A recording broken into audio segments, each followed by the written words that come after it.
Olá, chegando para mais uma série e aí vem mais conhecimento. Para quem não me conhece, meu nome é Denise Chagas e esse canal Denise Mensagens e Reflexões foi criado para trazer conteúdo onde a gente, através das mensagens, para refletir um pouco. E nos últimos meses, como eu tenho comentado com vocês, falado com vocês, eu estou fazendo pesquisa sobre as testemunhas de Jeová e por isso eu venho aqui compartilhar com vocês tudo que eu estou aprendendo. Gente, cada hora mais uma novidade. Agradecendo a vocês pelos comentários. Gente, muito obrigada, gratidão, comentários, inscritos. Vocês têm assistido aí meus vídeos, minhas lives e eu sou muito, muito grata por isso. Tenho recebido muitos comentários e por isso hoje eu resolvi trazer a linha do tempo histórica sobre o padrão das profecias que falharam, porque vocês estão se interessando por esse tema. Eu tenho recebido comentários muito ricos e contribuições importantes. E isso mostra como esse tema desperta a reflexão. Para ajudar a organizar esse assunto na minha cabeça, porque também está sendo novo para mim, e na de quem está chegando agora, eu decidi fazer essa linha do tempo histórica. Gente, não é para atacar ninguém, não. Embora eu receba aí, às vezes, comentário de um hate, mas eu não quero atacar ninguém. Eu só estou trazendo conhecimento e compartilhando com vocês o que eu estou aprendendo, né? Descobrindo. E para entender padrões que se repetem. Então, eu quero convidar vocês a vir hoje aqui assistir comigo. Vamos lá? Então, vamos dando continuidade aí a 1844. Foi o grande desapontamento de William Miller. Gente, quem era esse William Miller?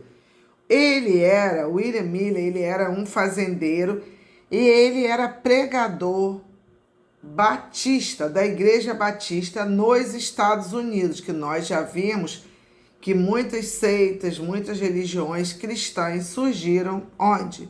Nos Estados Unidos.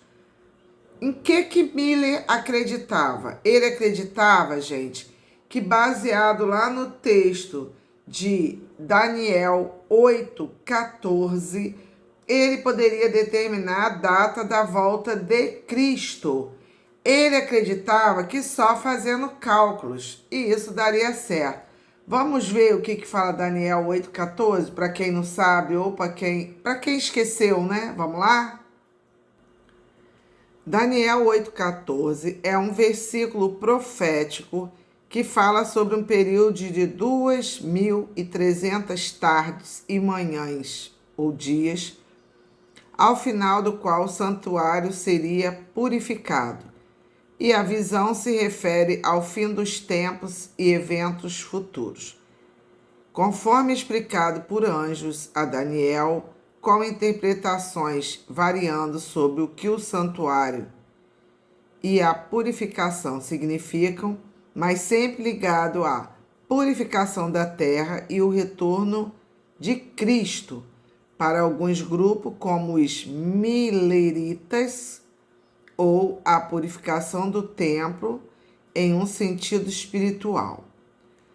Versículo, gente, em diferentes traduções, ele diz: e ouvi a resposta, tudo isso vai acontecer depois de 2.300 tardes e manhãs, e durante esse tempo não serão oferecidos os sacrifícios. Depois disso, o templo será purificado. Em outras versões, ele me disse, isso tudo levará 2.300 tardes e manhãs, então o santuário será purificado, né? Então, a visão de Daniel 8 envolve um carneiro médio e Pérsia e um bode da Grécia, com um chifre que se quebra e 4 que surgem, e depois um chifre pequeno e feroz que causa grande destruição perseguindo o povo santo. O período foi de 2.300 dias. O anjo Gabriel explica a Daniel que essa visão se refere a tempos futuros e o período de 2.300 tardes e manhãs marca um evento significativo. A purificação do santuário, que significa o ponto central é a purificação do santuário após esse longo período. Historicamente, interpretações variam, né? Então, Antíoco Epifânio, alguns veem uma aplicação histórica mais imediatas no Antíoco Epifânio, que profanou o Templo de Jerusalém. Para os milenitas e adventistas, né, como William Miller, que a gente está falando, e outros, eles acreditavam que os dias eram anos, princípio de ano, e os 2.300 anos terminaria em 1844, marcando a purificação do santuário celestial, a terra para eles, como o retorno de Cristo como um evento profético. Em resumo, Daniel 8,14 é uma profecia sobre um longo período de tempo, 2.300 dias ou anos, que culmina na purificação do santuário, sendo uma chave para entender o fim dos tempos e a vindicação do povo de Deus, com interpretações diversas sobre sua aplicação literal ou simbólica. Então, gente, baseado nesse texto de Daniel 8,44, ele acreditava que viria, né, que Jesus voltaria. E a data final anunciada foi 22 de outubro de 1844, que foi o que eu falei para vocês aí, né, na história aí dos 3 vídeos contando, né, sobre como tudo isso aconteceu aí. Milhares de pessoas acreditaram nisso, venderam seus bens, abandonaram suas colheitas, esperaram juntas, né, nessa data, 22 de outubro de 1844. E nós vimos, gente, que nada aconteceu. Esse evento ficou conhecido como o Grande Desapontamento, né? E o ponto importante é que essas pessoas não eram ignorantes, elas tinham números, textos bíblicos e uma convicção religiosa. E o que acontece quando uma profecia falha?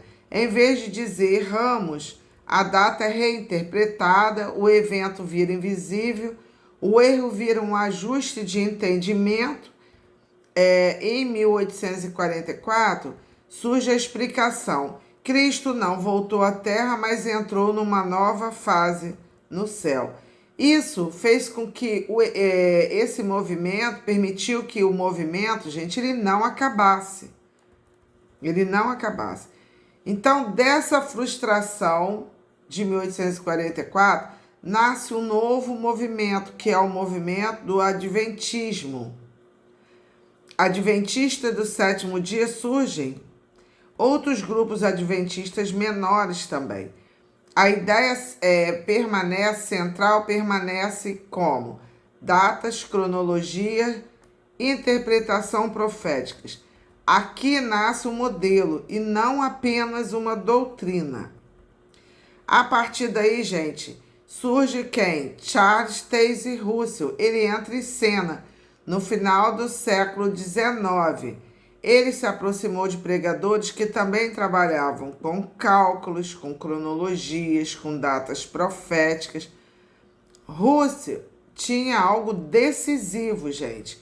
Ele tinha recurso financeiro e ele tinha uma estrutura editorial, publicações. Aqui começa a transição desse movimento para organização e de expectativa para um sistema religioso. O padrão que começa a se repetir. Então, a gente tem que destacar que houve uma expectativa clara, que houve uma data marcada, que houve uma frustração, que houve uma reinterpretação e uma continuidade do sistema. Isso, gente, não é exclusivo de um grupo. É um padrão psicológico e religioso. Na próxima parte, nós vamos, dessa linha do tempo, nós vamos ver como esse padrão aparece novamente em 1914, 1921 e 1975, já dentro da estrutura que mais tarde se tornaria as Testemunhas de Jeová. Então, eu fiz essa linha do tempo hoje para responder, para trazer um esclarecimento de um comentário que eu recebi, né? De um inscrito, uma pessoa que veio no canal, e aí eu achei necessidade de fazer essa linha do tempo e esclarecer para quem está chegando aqui, né? Para quem se interessa por esse assunto, e eu vou estar fazendo lives também baseado nessas explicações de linha de tempo, que hoje eu até tentei, mas não consegui ainda. Gente, obrigada pela presença, gratidão a todos vocês e a gente se vê no próximo. Tchau! Não esquece de compartilhar com quem gosta desse assunto, curte se você gosta, comente e dê suas sugestões. Valeu, gente! Até a próxima!